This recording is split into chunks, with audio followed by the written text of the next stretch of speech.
سهار خپله راووځم په 8 بجې خپلو مؤمنانو دپاره حلاله نفقه د حلالو روزۍ هوا لرم او پلار نیکه مې حلاله نفقه خوړلې ده د ټول اسلام سره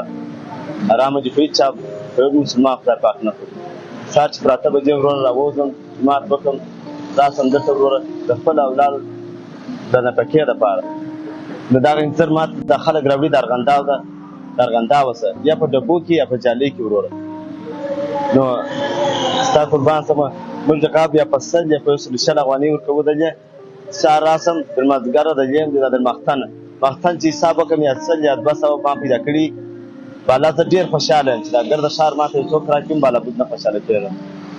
بیخي د ربه دونه راضي یم دی جنس راسه ناراضه چې ښایسته ژوند خدای پاک ماته راکړی چې روغ صورت روغ ژوند لرم زما